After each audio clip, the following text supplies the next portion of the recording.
देखो,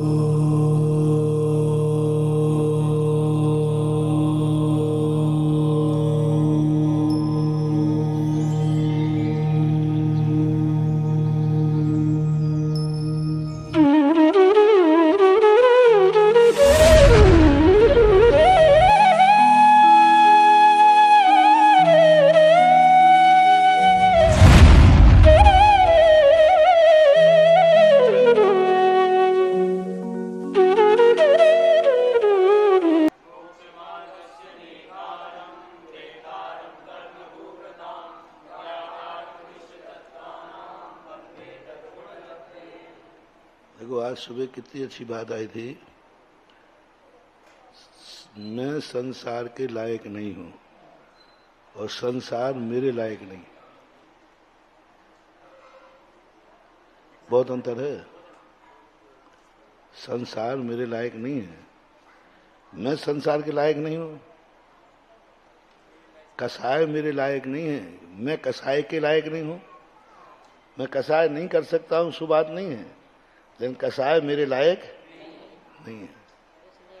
अभक्ष में नहीं खा सकता हूं, सो बात नहीं है, लेकिन अभक्ष के लायक मैं नहीं हूं, सो बात नहीं है। अभक्ष मेरे लायक नहीं, क्योंकि हम जैनी हैं।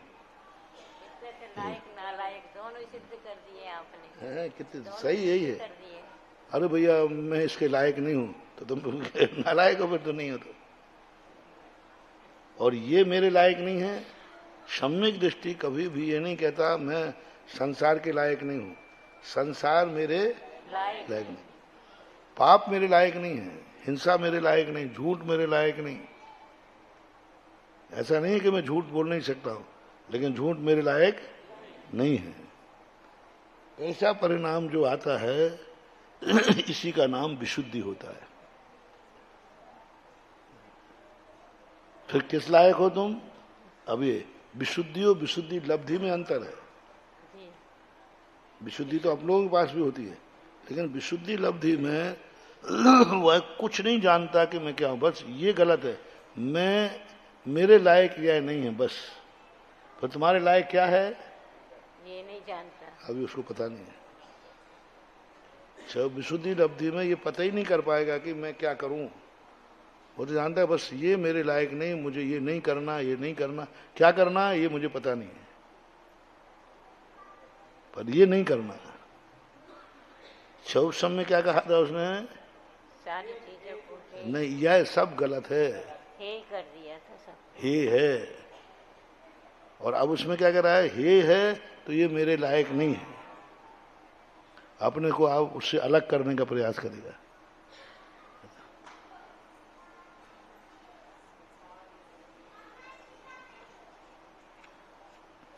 कहाँ थे हम? आह प्रमाणम द्वि प्रकार वर्णितम। भेदाभेद विपर्यास।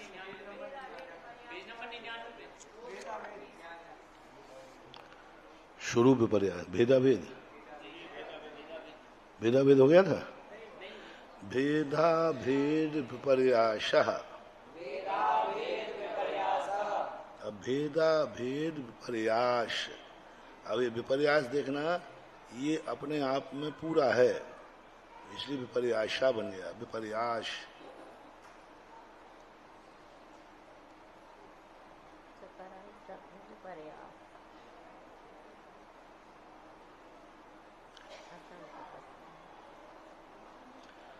नहीं, हलंती है शायद। देखो, हालांकि विपर्याह बनाया है, एक विपर्यास शब्द है और विपर्याह। देखो, मूल सूत्र में क्या बनाया था? विपर्याह। तो वो क्या बनाया, और यहाँ अलग चीज है, विपर्यास विपर्याह। अब वहां शब्द क्या है? वो विपर्याय शब्द है, विपर्यय, विपर्याह। तो अकारांत पुल्लिंग है, उसका रूप चलाओ विपर्याह, तो विसर्ग आ गया, और आगे चा आ गया, तो चा आ जाने से क्या हो गया? विसर्ग का तालब वाला शाह हो गया। ऐसा, हाँ ठीक से बोलो। ऐसा नहीं, ठीक नहीं, ठीक है ना। स्वाध्याय के समय बहुत सावधानी से बैठना। तो क्या करना है इसको? विपर्याश्य मति श्रुता बधुयो हो विपर्याश्य था, और यहाँ क्या आ रहा है? विपर्यास। तो दोनों शब्द में अंतर है, लेकिन अर्थ दोनों का क्या है? उल्टा। विपर्यास न भेद अभेद, भेद अभेद में विपर्यास है। विपर्यास ने वो अन्यथा जानता है। कारणात् कार्यांतर भूतमेव इति ही अनर्थांतर अनंतांतर अभूतमेवेति च परिकल्पना।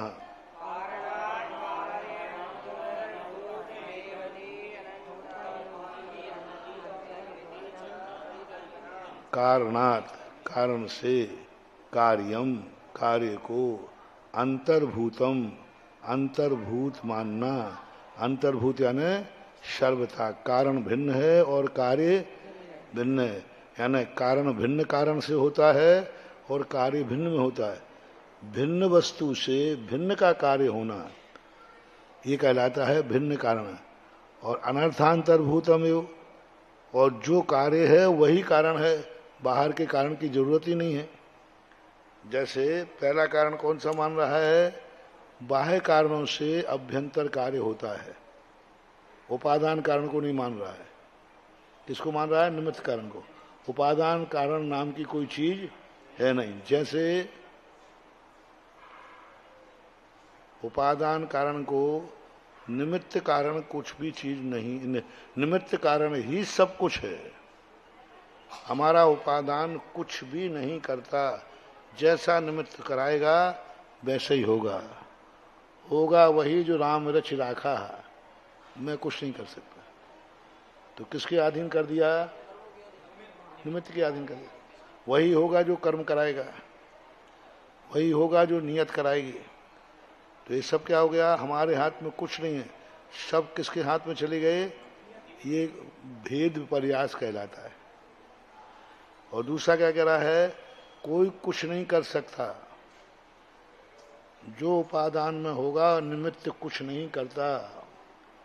निमित्त के हाथ में कुछ नहीं है, निमित्त अकिंचित कर है। कौन है? अद्वैतवादी, सांख्यमती, कूटस्थ।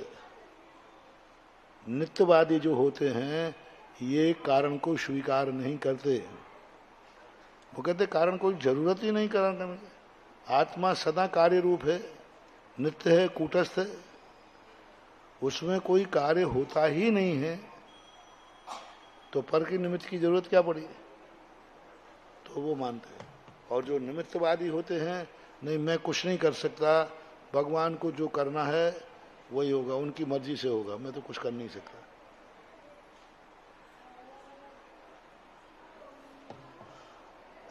स्वरूप विपर्यासो हो रूपादयो निर्विकल्पा। अब स्वरूप विपर्यास क्या कह रहे हैं? रूप आदि जो हैं निर्विकल्प हैं। संति न संति योवा, और ये क्या है? रूपादिक हैं भी और नहीं भी हैं, क्योंकि ये निर्विकल्प है। रूपादिक हैं भी और नहीं हैं। अविद्या से देखते तो हैं और विद्या से देखते तो नहीं हैं। कैसी बात कही उन्होंने? अब देखो ये जैन दर्शन भी कहता है कि नहीं, हे राग द्वेष रूपादि भाव निश्चय न से मेरे नहीं है और व्यवहार न से हैं। तो वो यही तो कह रहा है, शांति व ना शांति, दोनों में क्या अंतर है?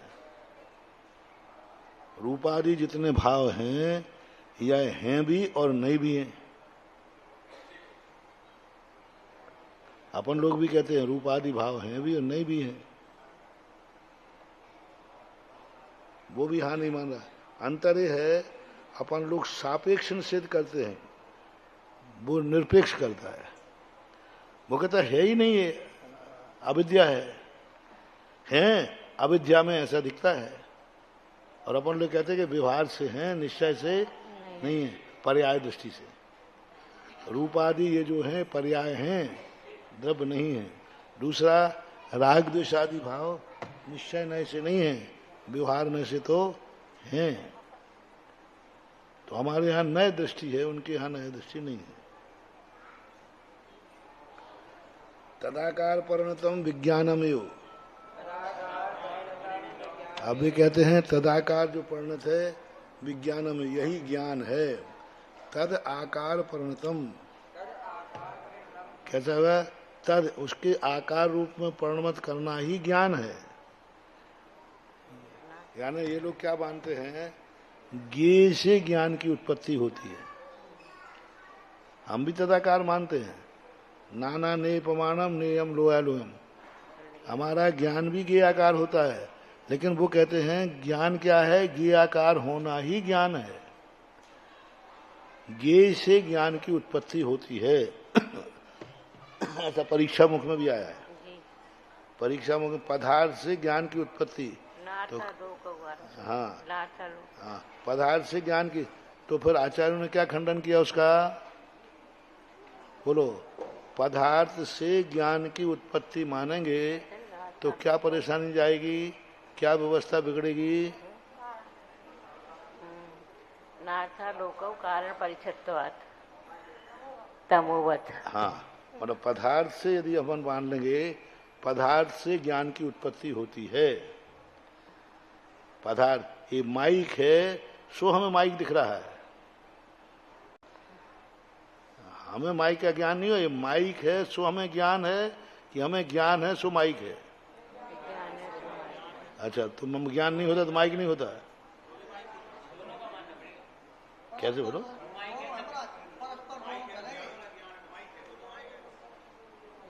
पहले बताओ, यदि हम माइक है सो मुझे ज्ञान है, ये मानने में क्या आपत्ति?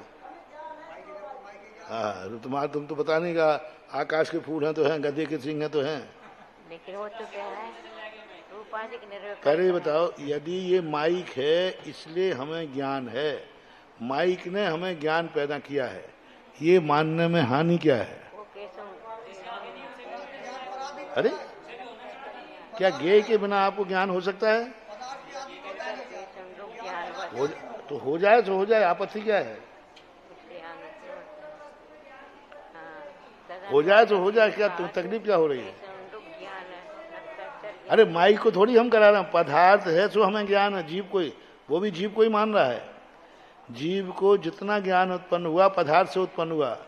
पदार्थ नहीं होते तो ज्ञान क्या करता, क्या जानता? नहीं। तदन्वय व्यतिरेक ये संडुक ज्ञान नक्तंतर ज्ञानवत। देखो क्या कह रहा है, वो कहता है ज्ञेय नहीं होते तो तुम क्या जानते? इसलिए ज्ञेय है तभी तो तुम ज्ञाता हो, इसलिए पदार्थ से ज्ञान की उत्पत्ति मान ली जाए। क्यों? ठोस कारण दो। पदार्थ में नहीं कह रहा हूं, पदार्थ से कह रहा हूं। अरे मैं ये पदार्थ है तभी मुझे माई का कहा हमने कि बिना से कह दिया? नहीं, नहीं, ये ठोस कारण नहीं है। मैं इसलिए यहां दिला रहा हूं क्योंकि अपन जिस सूत्र में महाराज दे रहे हैं पूज्यपाद स्वामी, वो बड़ा प्रासंगिक है। क्योंकि कौन से सूत्र में दे रहे हैं? मति सुता अवधियो विपर्यास्य है, विपर्य वाले सूत्र की सिद्धि है। उस सूत्र को सिद्ध करने के लिए कौन सा सूत्र दिया? सदसतो रविशेषाद्य द्रक्षोपलब्धे उन्मत्त। पढ़ो।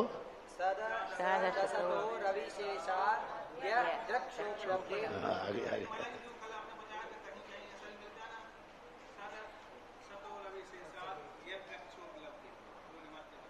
यत, तो यत को ताको हलंत बोलना पड़ेगा, वृक्षोपलब्धि बोलना पड़ेगा। वृक्षोपलब्धि नहीं बोल पाओगे फिर, या दो दा बन जाएंगे, सीधी बात। री से नहीं बनते, रा से बनते।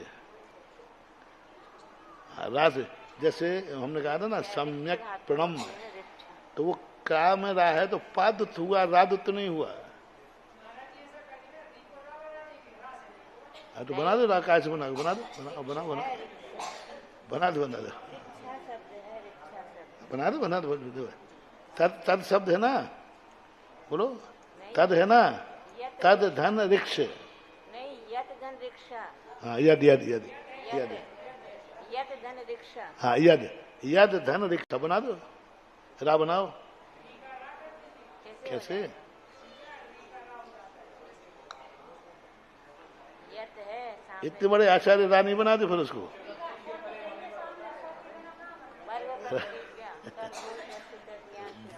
साथ धन री आ गया ना। अब बताओ कौन से सूत्र से रा बनाओगे? रा नहीं बनेगा, बनेगा ही नहीं। तद में रा नहीं आया है, अंत में री नहीं है, पितरी नहीं है, आगे रा है री, और रा स्वर है, री री री स्वर है, और यहाँ हलंत है, तो आगे पड़ा सो आएगा तो संधि होगी कि रा बनेगा? वर्ग प्रथमी वाह। यदि पहले व्यंजनांत हो और आगे स्वर हो तो संधि होती है कि नहीं? सीधी संधि ही होती है। यद्री बनाओ, फिर यद्री के बाद फिर तुम रा बना दोगे। पितरी बनाया ना जैसे, तो पितरी के बाद फिर यद्री, यद्री के बाद फिर वो आदि, फिर वो आगे विभक्ति आएगी तो विभक्ति से बनेगा। लेकिन आगे यदि री है तो उसका राग कभी नहीं बनता, क्योंकि सीधी संधि होगी, क्योंकि दाहलंत है। तो इसलिए सदस तो रवि शेषा द्रक्षोपलब्धे रुन्मतवत।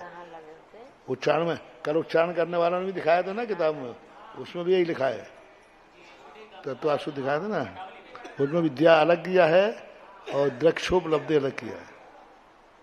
तो जो देखो इस सूत्र में ये देना है, यदि मान लो पदार्थ से ज्ञान की उत्पत्ति हो जाएगी तो यह सूत्र निरर्थक है, कभी मिथ्या ज्ञान होगा ही। क्योंकि पदार्थ से ज्ञान की उत्पत्ति होती तो जो पदार्थ है फिर वही ज्ञान होगा, फिर मिथ्या ज्ञान क्यों होगा? फिर सीप में चांदी का ज्ञान, वो सीप पड़ी है कि चांदी?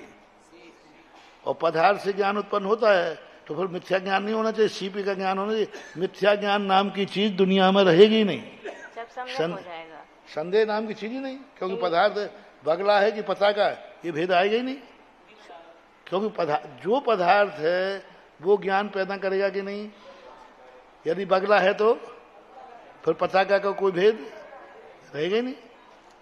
बहुत अच्छा उन्होंने परीक्षा मुख में खंडन किया है कि फिर संदेह नाम की चीज दुनिया में, और उल्टा ज्ञान, वो शिव को चांदी कैसे कह रहा है? क्या हो ही नहीं सकता, पदार्थ से ज्ञान उत्पन्न होता है। इसलिए पदार्थ से ज्ञान उत्पन्न नहीं होता, ज्ञान आत्मा में होता है। आत्मा में ही मिथ्या ज्ञान होता है तो उसको मिथ्या दिखता है। चंद्रमा पीला है कि आंखों में पीलिया है, बस ज्ञान विपर्यास हुआ है तो उल्टा दिखा है, चंद्रमा पीला नहीं है। यदि पदार्थ से उल्टा हो जाए तो कभी किसी को चंद्रमा पीला दिखेगा ही न, कोई पीला है नहीं। इसलिए यहाँ इन्होंने बहुत अच्छा सूत्र दिया। कोई मानते हैं कि विज्ञानम एव तदाकार परिणतम विज्ञानम एव न च तदावलंबन वस्तु बाह्यमिति ही। आलंबन भूत वस्तु जो बाह्य है वह कोई चीज नहीं है, क्योंकि पदार्थ जितने हैं फल के कोई आलंबन की जरूरत नहीं। पदार्थ है वो पदार्थ अपने आप ज्ञान करा देगा, ना हमें पढ़ने की जरूरत है, हमें बच्चे से ये कहने की। और दूसरी बात है, अभी पढ़ाई क्या कराऊं मैं, बच्चों क्यों बताऊं, वो तो अपने आप बताएगा। ये माइक है, बच्चे को बताओ मत ये माइक है, वो तो अपने आप ज्ञान करा देगा। कुछ करने की जरूरत ही नहीं। ये माँ है कहने की जरूरत नहीं, वो तो माँ है तो अपने आप ज्ञान कराएगी। तो फिर कभी भी किसी को संदेह नहीं होगा और सभी ज्ञानी हो जाएंगे। किसी चीज का अर्थ नहीं होगा, हमें पढ़ाने की जरूरत नहीं, वो तो पदार्थ अपने आप आएगा। ये पुद्गल है कहने की जरूरत नहीं, पुद्गल सामने आएगा, वो अपने आप ज्ञान करा देगा। ये भगवान है, सब केवल ज्ञानी है। मान लो ये भगवान की मूर्ति है, ये हमें बच्चे को बताने की क्या जरूरत है, वो तो मूर्ति खुद बता देगी कि मैं भगवान हूं, ये महाराज हैं। नमोकार मंत्र का है, वो अपने आप बताएगा कि नमोकार मंत्र हूं मैं। ऐसा कभी होता नहीं है। बाह्य वस्तु कुछ भी नहीं है। एवं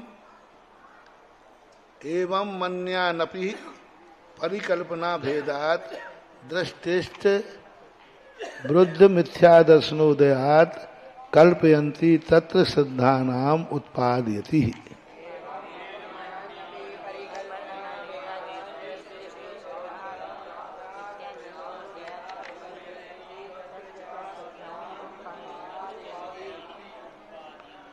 अब देखो इसको बनाओ, एवं मन्यानपि। हाँ बनाओ बनाओ, अन्यान। हाँ तो अन्य शब्द चलाओ, पुरुषान। हाँ द्वितीया का, हाँ ठीक है, द्वितीया का बहुवचन है। अन्यान तो कैसे बने, अन्य को भी, ऐसा और भी, एवं यानी इस प्रकार, अन्यानपि और अन्य भी, परिकल्पना भेदात ऐसी परिकल्पना करते हैं, दृष्टिष्ट विरुद्ध। लेकिन उनकी परिकल्पना कैसी है, दृष्ट से, प्रत्यक्ष से, अदृष्ट से, परोक्ष से, मिथ्या दर्शन के उदय से वो ऐसी कल्पना करते हैं जो प्रत्यक्ष बाधित है। जैसे अभी प्रत्यक्ष बाधित हो गई ना कि पदार्थ से ज्ञान होता है, तो फिर किसी बालक को भी ज्ञान होना चाहिए। तो ये आगम से बाधित है कि प्रत्यक्ष बाधित है? प्रत्यक्ष देखने में आ रहा है। ततः तन्मत्यज्ञानम श्रुताज्ञानम विभंज्ञानम च भवति।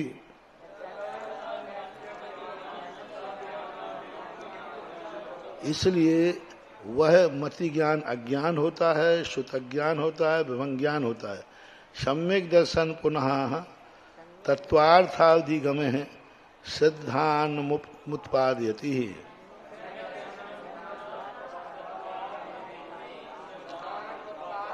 फिर सम्यक दर्शन क्या करता है, पुनः तत्वार्थाधिगमे है, तत्वों का जो तत्वार्थ है, तत्व हैं, उनका प्रयोजन है। तत्वार्थ की अपन ने क्या परिभाषा बनाई थी, दो परिभाषाएं कही थी। नहीं, पहले हमने दो परिभाषाएं, तत्वार्थ सिद्धानम सम्यक दर्शनम, इसकी दो परिभाषा बनाई थी। बनाओ इसका छूट के।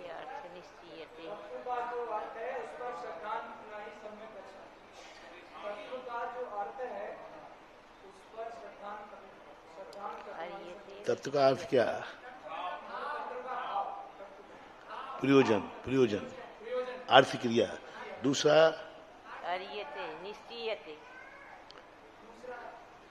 तत्व कोई चीज है ही नहीं, अर्थ, अर्थ है ना पदार्थ। तो इसमें दो चीजें हैं, तत्व धन अर्थ। अर्थ यानी वो तो एक भाग हो गया, तत्व दो अर्थ निकाले थे। तत्वों का, तत्वों को जानने का नाम सम्यक ज्ञान नहीं है। तत्व को तो वो भी जान रहा है, अभिप्राय। तत्व को मिथ्या दृष्टि भी जान रहा है कि नहीं, इसका प्रयोजन, हाँ प्रयोजन में अंतर। वो किस लिए देख रहा है, प्रयोजन। तो तत्वों को जानना नहीं, तत्वों का प्रयोजन। किस तत्व को क्या प्रयोजन, आश्रव तत्व का प्रयोजन हे रूप के उपादेय रूप, तो हे रूप जानना।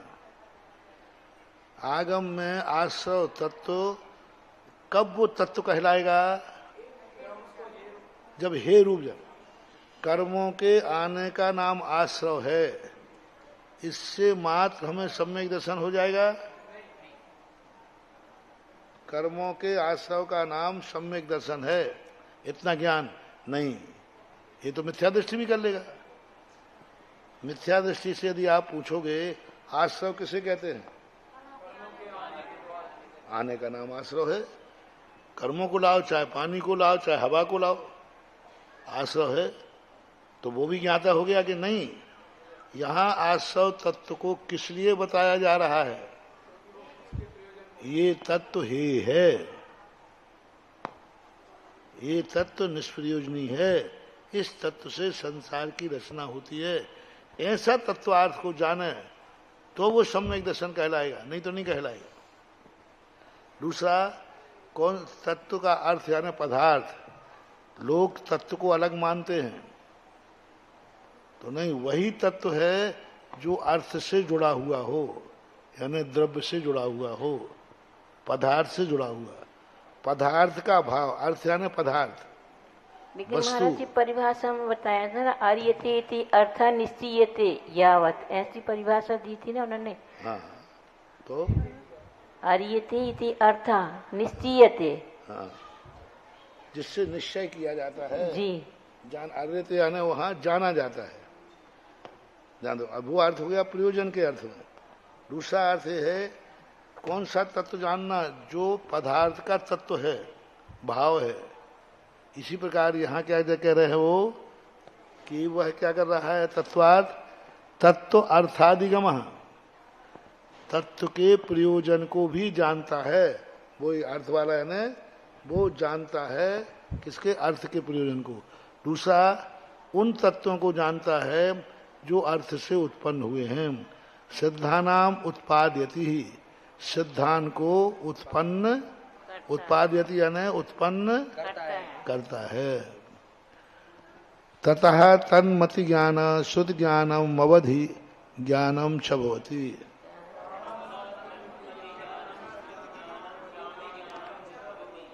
इसलिए वह मति ज्ञान है, शुद्ध ज्ञान है, अवधि ज्ञान है। इन्होंने ये कह दिया कि जो तत्वार्थों को जानता है और वैसे ही श्रद्धा उत्पन्न करता है, इसलिए वो सम्यक ज्ञान है। आह प्रमाणम द्वि प्रकारम वर्णितम, द्वि प्रकार वर्णितम। प्रमाण के दो प्रकारों से वर्णितम यानी वर्णन हुआ। कौन से दो प्रकार थे? प्रमाण नए रधिगम, नहीं प्रमाण नए रधिगम।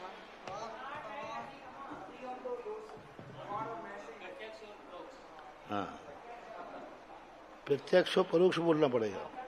यहाँ दो प्रकार के प्रमाण गए, तो तत्प्रमाणे, प्रमाणे द्विवचन, तो दो प्रकार का प्रमाण था। कौन? प्रत्यक्ष और टीका में फिर आए थे स्वार्थ और परार्थ। स्वार्थ और परार्थ ज्ञान किसे कहा था प्रमाण को? दार्शनिक परिभाषा बताई थी।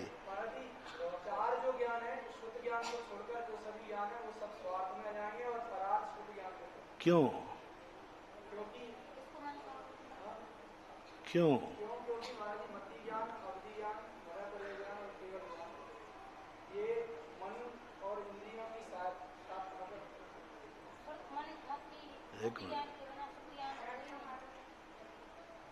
चलो तुम बताओ, स्वार्थ और परार्थ ज्ञान क्यों है? इसकी परिभाषा स्वार्थ और परार्थ क्यों लगाया? देखो बता रहे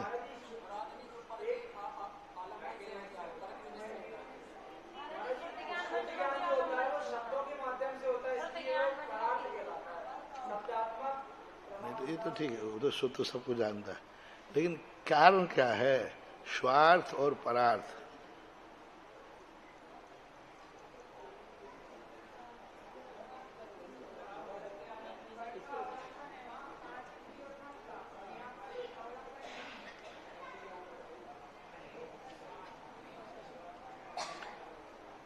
जो पदार्थ से जिसका सीधा संबंध है, अवग्रह यह आवाय किसके होते हैं?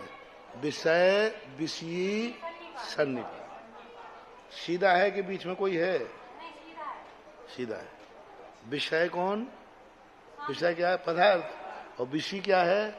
ना, विषय विषय बीच में कोई है क्या? अवग्रह यह आवाय स्वतंत्र नहीं। और शुद्ध ज्ञान में भी अवग्रह बनाओ, विषय विषय सन्निपात है क्या उसमें? नहीं है। दूसरे के द्वारा जाने हुए पदार्थ में, दूसरे के द्वारा जाने हुए पदार्थ में विशेषता को जानता है, इससे परार्थ है। पर के जाने द्वारा, लेकिन मति ज्ञान अवधि ज्ञान ये पर के जाने द्वारा नहीं है, स्वयं जानते हैं पदार्थ को। लेकिन शुद्ध ज्ञान पदार्थ को जानता ही नहीं है। नहीं, वो पदार्थ को जानता है, लेकिन जैसे अपन आंख का आलम्बन लेके सीधा जान रहे ना, वो मन का आलम्बन लेके सीधा जान रहे पदार्थ को। तो जैसे हमें आंख को पकड़ना पड़ता है, कान को पकड़ना पड़ता है, वो पदार्थ नहीं है। लेकिन अर्थ को अवधि मना पर ज्ञानी, अवधि ज्ञानी सीधा पदार्थ से संबंध होता है उनका बीच में। लेकिन शुद्ध ज्ञान तो पदार्थ को जानता ही नहीं, सीधा भी नहीं जानता, पर के आलम्बन से भी नहीं जानता, ये मान लो। चलो, शुद्ध ज्ञान जो है पदार्थ को जानता ही नहीं, जानता ही नहीं है। क्यों? पदार्थ अंतर का ज्ञान तो होता है ना महाराज सिंह जी। जानता ही नहीं है वो तो विशेषता को जानता है, पदार्थ को नहीं जानता। शुद्ध ज्ञान में ये आकार नहीं आता। शुद्ध इस आकार वाले को माइक कहते हैं। मत ज्ञान नहीं कहेगा, मत ज्ञान कहेगा हाँ ऐसा घड़ा, ये क्या है? मत ज्ञान मत ज्ञान से पूछो भाई क्या है, तो कहते बस, इससे ज्यादा कुछ नहीं कहेगा। और शुद्ध ज्ञान कहता है, क्या बोल रहा मत ज्ञान ने, क्या कहा? यूं, इसको शुद्ध ज्ञान कहते हैं। तो शुद्ध ज्ञान से कहो घड़ा कैसा होता है, मुझे पता नहीं है। घड़े का आकार मति ज्ञान जानेगा, और टाइटल कौन देगा? शुद्ध ज्ञान। ये घड़ा काय के लिए बना है, ये शुद्ध ज्ञान बताएगा। मति ज्ञान तो ये कह देगा ये आकार यूं यूं आकार है, ये है गोल, बस। है घड़ा है, ये तो इसको घड़ा कहते हैं, कोई घड़ी कह दे तो शुद्ध ज्ञान। तो शुद्ध ज्ञान, स्वार्थ और परार्थ की परिभाषा बनाओ। जो पदार्थ से सीधा संबंध रखता है वह स्वार्थ है, जो पदार्थ से सीधा संबंध नहीं रखता है वह पदार्थ है। यानी पदार्थ को जो जानते ही नहीं है, पदार्थ की विशेषता को जानता है। मति ज्ञान के द्वारा जाने हुए पदार्थ में विशेषता को जानता है, उसका नाम शुद्ध ज्ञान है। फिर सुईते सुतम आदि अलग शब्द है।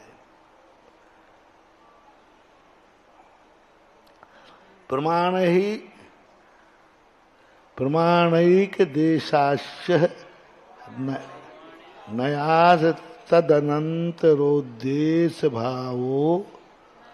भाजो निर्देशव्य।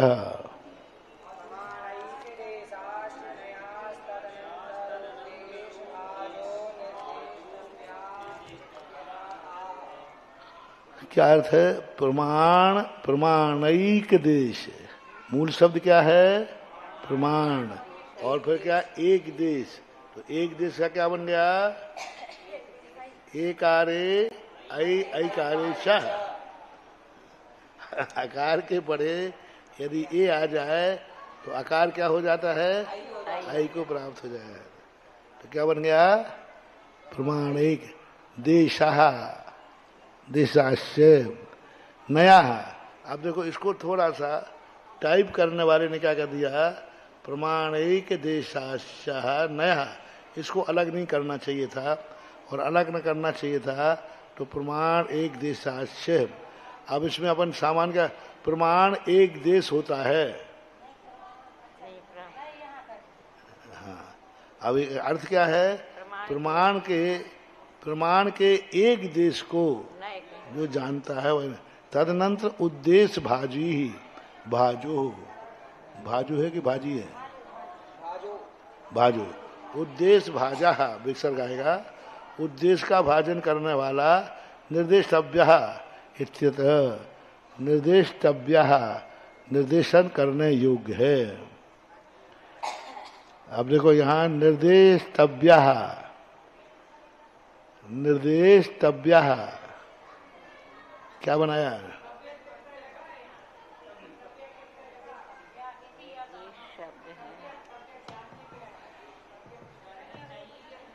तब निर्देशव्य तो टाका टा हो गया वहां। तो विभक्ति नहीं है भ्या। हाँ, निर्देशव्य निर्देशित करना चाहिए इत्यता है। अभी आपने पढ़ा नहीं, इससे नहीं पूछ रहा हूँ। नैगम संग्रह व्यवहार रज सूत्र शब्द समविरूढ़ई बम्भूता नया।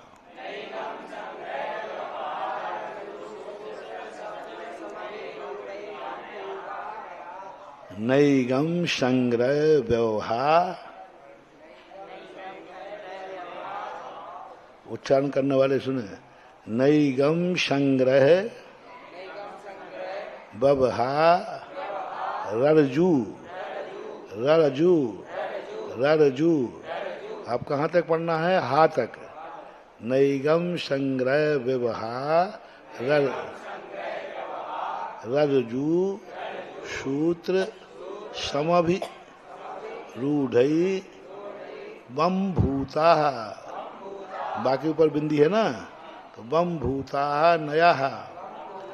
नैगम संग्रह व्यवहार रज सूत्र शब्द समविरूढ़ई बम भूता नया।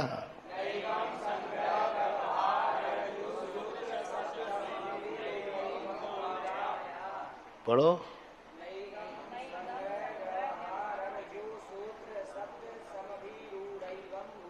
पढ़ो।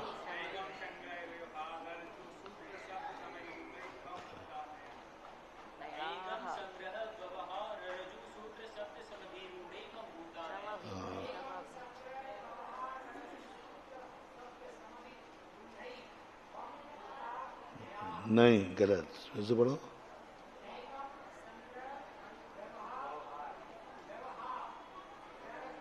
ररजू ररजू, नहीं ररजू, रा भी छोटा है। हाँ बोलो, ररजू।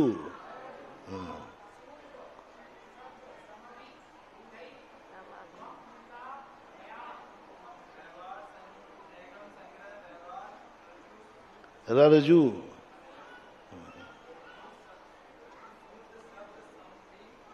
समभि सामभि सामभि शब्द सामभि रूढ़म रूढ़ई। हाँ तुम बोलो।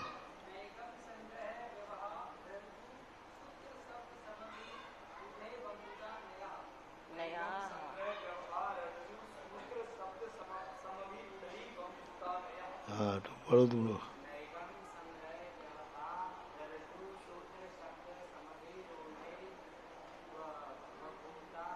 बम भूता, बम मा माना बा मा। हाँ बोलो। ररजू नहीं, सम अभी इकट्ठा पढ़ो, तो उच्चारण के लिए बताया था। हाँ तुम बोलो।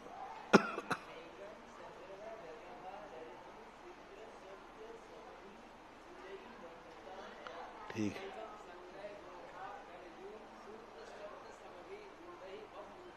बम भूता ना, ठीक है। एतेषां सामान्य विशेष लक्षणम वक्तव्यम, इनके सामान्य और विशेष लक्षण कहना चाहिए। किनके? एतेषां केषां नयानाम, ये शाम के शाम नया नाम, नयों के करना चाहिए। सामान्य लक्षणम तावत वस्तु नेक नेकांतात्म न विरोधेन है। इतने पढ़ो।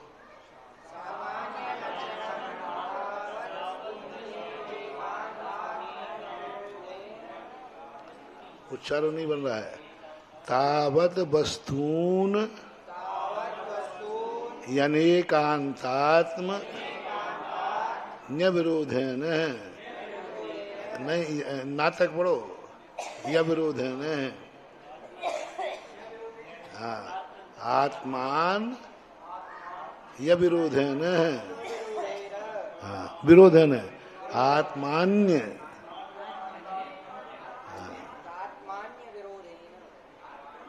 नहीं, या इधर जाएगा, अविरोध है न, सब निकलना है। या विरोध है न पढ़ेंगे। तावत वस्तून अनेकांतात्म आत्मन, ये अनेकांतात्मन या विरोध है न।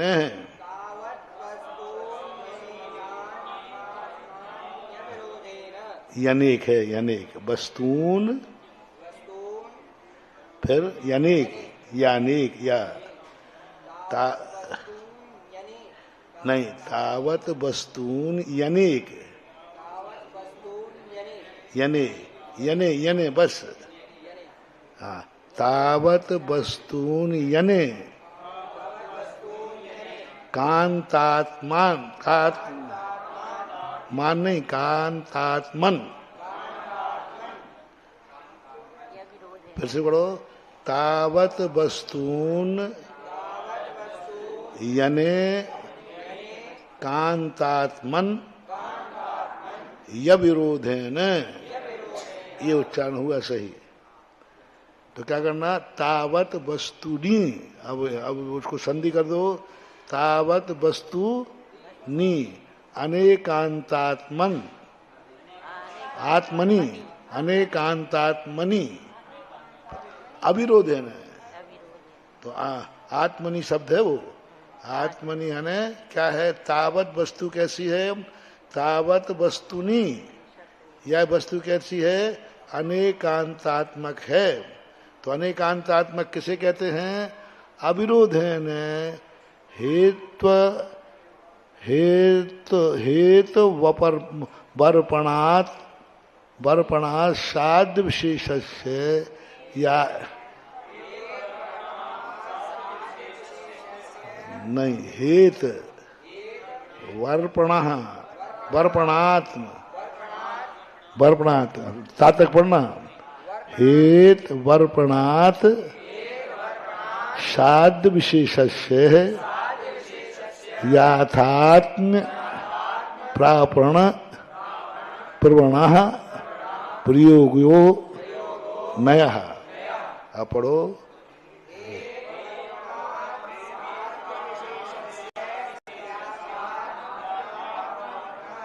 प्रापण प्रवण, अब संधि करो, हेतु, क्या आ गया, हेतु, और अर्पण आ गया, तो बहु वर्ण सूत्र लगेगा कि नहीं, हाँ, तो हेतु अर्पणात्, फिर क्या है, साध्य विशेषस्य है, हेतु अर्पणात्, क्या, हेतु अर्पण का अर्थ क्या होता है, अर्पिता नर्पित सिद्धे, हेतु अर्पणात् है, कौन सा मुख्य है और कौन सा गौण है, नए क्या करेंगे, मुख्य गौण, मुख्य गौण करेंगे, एक को गौण करेंगे, एक को मुख्य करेंगे, तो अविरोध है न, अनेकांत वस्तु कैसी है, अनेकांतमयी, तो अनेकांत कैसे है, परस्पर अविरोध है न, एक पर भी एक दूसरे का विरोध नहीं करते, तो फिर हम कैसे समझें, हेतु अर्पणात्, आपका हेतु क्या है, किसको समझना चाहते हैं, हेतु अर्पणात् है ना, आपका क्या जानना चाहते हैं, पर्याय द्रव्य गुण क्या जानना चाहते हैं, हेतु अर्पणात्, आप प्रसंग बनाइए, हेतु अर्पणात् साध्य विशेष लक्षणम, और जो हम जानना चाहते हैं, जो अर्पण, अर्पण किसे कहते हैं, अर्पणात् का दूसरा नाम क्या है, साध्य, आपका लक्ष्य क्या है, जैसे वस्तु को अपन ने कहा, हम वस्तु को पर्याय को जानना चाहते हैं, तो अर्पण क्या हो गई हमारी, अर्पण, अर्पण क्या हो गया, पर्याय, हम पर्याय द्रव्य की पर्याय को जानना चाहते हैं, तो अर्पण क्या हो गया, पर्याय, अर्पण का अर्थ लक्ष्य, साध्य, हमारा जानने का लक्ष्य क्या है, पर्याय, तो अर्पणात् साध्य विशेषस्य, अर्पण से साध्य का विशेषता पता चलती है, उस विशेष को क्या करता है ये, याथात्म, किसको ये विशेष, किसको याथात्म, अर्पणात्, हमने साध्य किसको बनाया है, अर्पण को, यानी हमारी पर्याय अपन ले लें, पर्याय हमारी अर्पणत है, वही हमारी साध्य है, उस पर्याय को याथात्म, वो पर्याय जैसी है, वस्तु नहीं, वस्तु से तो हम अलग हो गए, वस्तु तो कैसी थी, अनेकांत थी, हम हमें अनेकांत को नहीं जानना, हमें तो वस्तु के एक गुण को जानना है, तो अब वस्तु तो गायब हो गई, हमारा साध्य क्या हो गया, वो एक दिन, तो वही साध्य है, उसी साध्य को यथार्थ, वो क्या है, तो ये अर्थात प्रापण प्रवणा, कितनी अच्छी बात कही। प्रापण ने प्राप्ति में, कराने में जो प्रवण है, चतुर है, प्रवण ने कुशल है, और प्रापण ने प्राप्त कराने में। अब पूरा अर्थ निकालो, जो हम चाहते हैं ऐसे साध्य की यथार्थ परिणति को प्राप्त कराने में जो चतुर है उसका नाम है नय। कितनी बढ़िया परिभाषा, देखो कितनी कितनी बढ़िया परिभाषा बनाई। इसे कहते वार्तिक। हमारे लक्ष्यभूत की यथात्म प्राप्ति कराने में जो निपुण है, चतुर है, वो नय है। ऐसा है।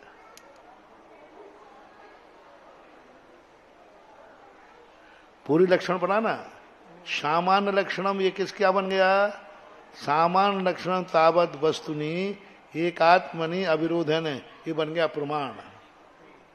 ये क्या बन गया? संपूर्ण वस्तु।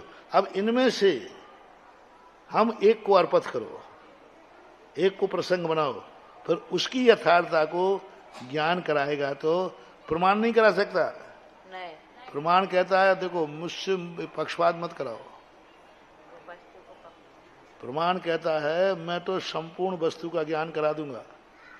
नहीं, संपूर्ण पर्याय का कराओ, ये मेरे से नहीं है बस बात। हम तो पर्याय, गुण और द्रव्य सबका एक साथ करा देंगे। फिर नहीं कहता है अलग अलग ज्ञान करना मेरे बस की बात है, इनकी बस की बात नहीं है। ये परिभाषा रटने लायक है बिल्कुल एकदम। नय की इतनी अच्छी परिभाषा, निर्दोष लाक्षण कई प्रकार के बना दे। वक्ता के अभिप्राय को नय कहते हैं, परिभाषा वही है। वक्ता के अभिप्राय का अर्थ हेतु अर्पणात्। अरे यही तो वो कह रहे हैं। वहां वक्ता की मुख्य कह दी, यहाँ जानने वाले की मुख्यता। जानने वाला क्या जानना चाहता है, तो ये सदुतः द्रव्यार्थिक पर्यायार्थिक चेती। दो प्रकार के द्रव्यार्थिक और द्रव्यम सामान्य मुत्सर्ग अनुवृत्तिरित्यर्थ।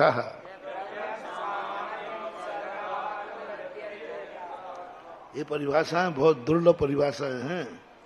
देखो द्रव्य की परिभाषा कितनी अच्छी बनाई। सामान्य ने ना वो द्रव्य है, ना गुण है, ना पर्याय है, बस है सामान्य। और गुण भी है, द्रव्य भी है और पर्याय, सामान्य। बस भेद नहीं कर रहा है, सब इकट्ठा है। कुटुंब है। अब कुटुंब में कौन है? बच्चे, बूढ़े, स्त्री, पुरुष, महिला, माँ, बहन, कुछ नहीं। क्या है? कुटुंब है, बस है। कुटुंब बस है, सामान्य। सामान्य भारत क्या है? ये प्रमाण है। वो कहता भारत प्रमाण है, बस है कुछ सामान्य, बस भारत। सामान्य कभी अलग से देखने को नहीं आया, लेकिन वो सब में व्याप्त होके रहता है। कितनी अच्छी परिभाषा। सामान्यम द्रव्यम उत्सर्ग। उत्सर्ग से कहते हैं उत्सर्ग। उत्सर्ग बोलते हैं सर्वोत्कृष्ट, मूल, आधार। उत्सर्ग, उत्सर्ग मार्ग और अपवाद मार्ग होते ना। उत्सर्ग मार्ग यानी जो मूल है उसका। फिर क्या कहा? अनुवृत्ति ही। अनुवृत्ति, अनुवृत्ति क्या? जो सब में व्याप्त होके रहता है। द्रव्य पर्याय में व्याप्त है कि नहीं? है। गुण में है। भारत सागर में व्याप्त है कि नहीं? सब में व्याप्त है। अनुवृत्ति यानी जो गुण के साथ, पर्याय के साथ अनुवृत्ति यानी सब में व्याप्त होके रहता है, उसको बोलते हैं द्रव्य। बहुत अच्छी परिभाषा है। सामान्य उत्सर्ग, उत्सर्ग और अनुवृत्ति इत्यर्थ। तद विषयो द्रव्यार्थिक। यानी सामान्य, उत्सर्ग और अनुवृत्ति, ये तीनों किसके विषय हैं? द्रव्यार्थिक नहीं। पर्यायो विशेषो पर्यायो विशेषोपवादो हो व्यावृत्ति इत्यर्थः। अब पर्याय का पर्याय पर्याय का दूसरा नाम क्या? विशेष। विशेष का दूसरा नाम अपवाद। अपवाद का दूसरा नाम व्यावृत्ति। लीजिए अब पर्याय अर्थ एक नहीं क्या बनाता है? पर्याय जो रुकती नहीं, गतिमान है। क्या है? जो क्या है? पर्याय किसे बोलते हैं? जो गतिमान है, निरंतर चलती रहती है, रुकेगी नहीं पर्याय। फिर दूसरा क्या है? विशेष। वही द्रव्य में विशेषता लाती है। ये मनुष्य है, ये त्रियंश है, कौन ला रहा है? ये सिद्ध है, ये अनंत है, कौन ला रहा है? पर्याय। और पर्याय चलायमान है,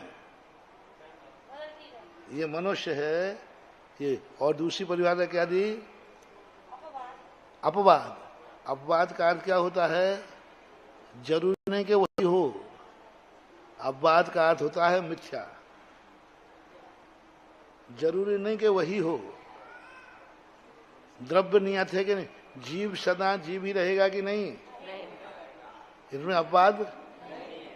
लेकिन मनुष्य मनुष्य ही रहेगा सदा, देव देव ही रहेगा सदा।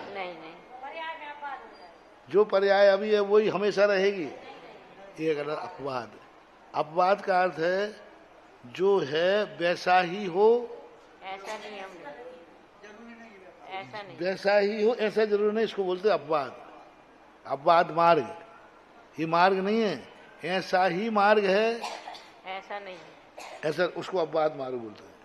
लेकिन मार्ग है, लेकिन ऐसा ही है अपवाद में। और निश्चय मार्ग में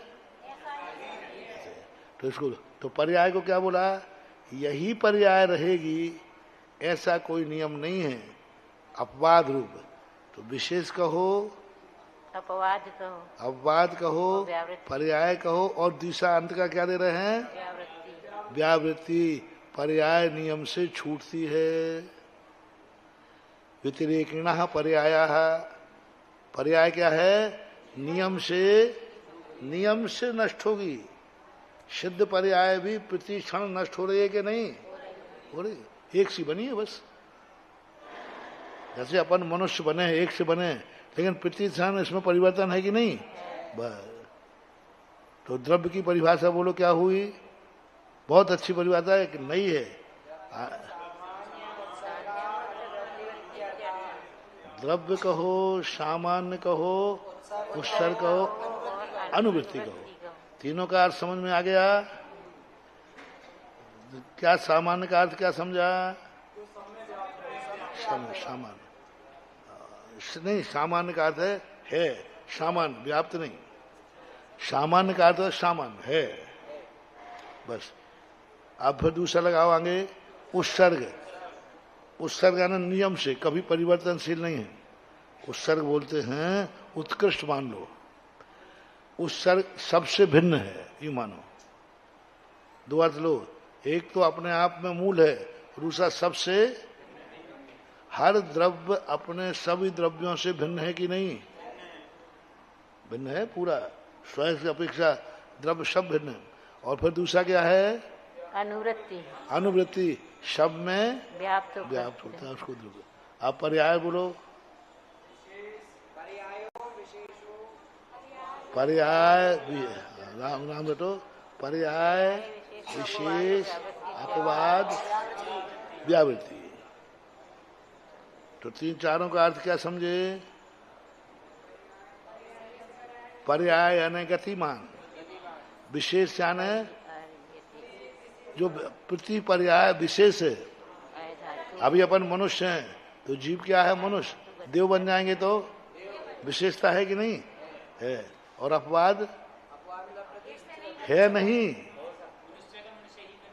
यही है, सुवाद नहीं। अरे परिवर्तनशील है। जो अभी पर्याय दिख रही है दूसरे क्षण में यही रहेगी, सो नहीं, उसको अपवाद। और अंत में क्या आ गया? व्यावृत्ति। हमेशा पर्याय जो उत्पन्न हुई है वो व्यय होगी ही होगी। पर्याय उत्पन्न होते हैं कि नहीं? उत्पन्न है तो व्यय भी होगी। ऐसा। लेकिन महाराज जी ये एकार्थवाची नहीं है। सामान्य कहो, उत्सर्ग कहो, अनुवृत्ति कहो, पर्याय कहो, विशेष कहो, उपवाद कहो।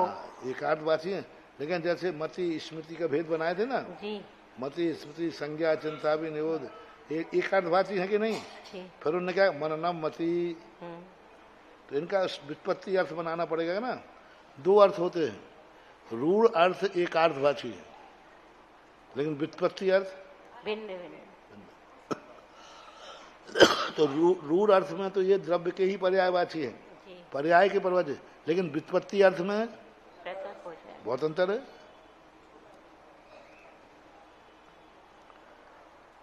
तद विषय पर्यायार्थिक ततो तयोर्भेद नैगमादय। इसकी विशेषता क्या है, नैगम आदि। ठीक है,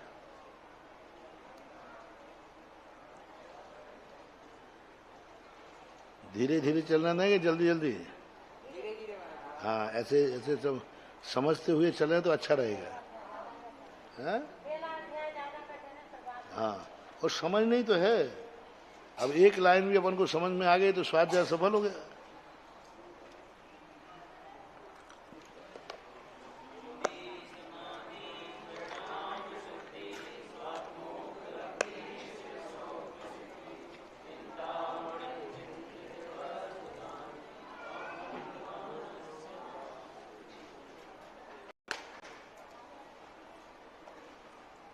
Oh